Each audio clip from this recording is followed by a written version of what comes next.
छत्तीसगढ़ी गाने देखने और सुनने के लिए सूखी बरवे यूट्यूब चैनल को सब्सक्राइब करें और बेल आइकन को दबाएं।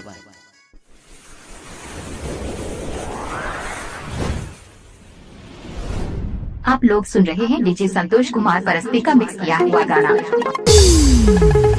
ए जानो एगो मस्त खोटा सॉन्ग बजाते।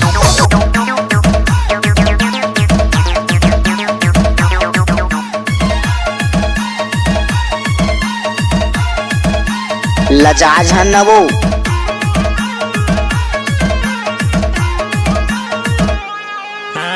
बोतल के दारू लपी डारे वो पियाई डारे छाकमा।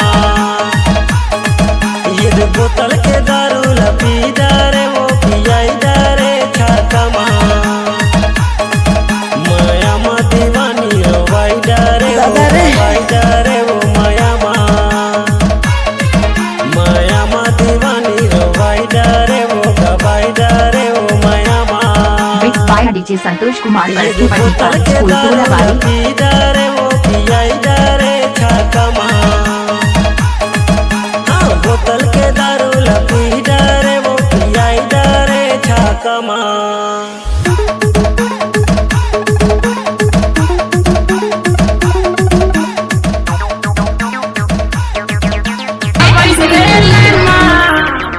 अच्छा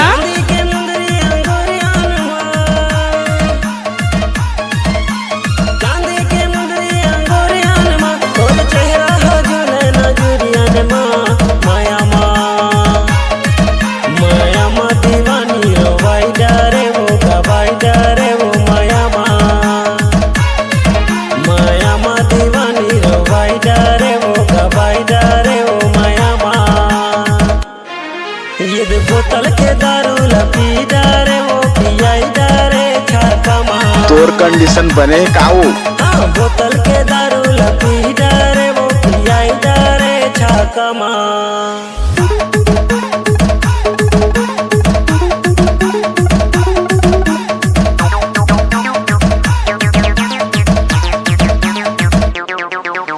नदिया के पानी बोहे धारे धार।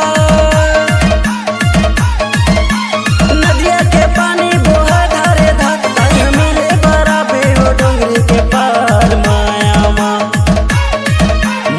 मा दीवानी रोवाई डारे वो गवाई डारे वो माया मा।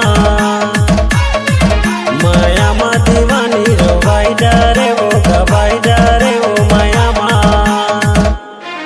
ये बोतल के दारू लपी डारे वो पियाई डारे छाकमा।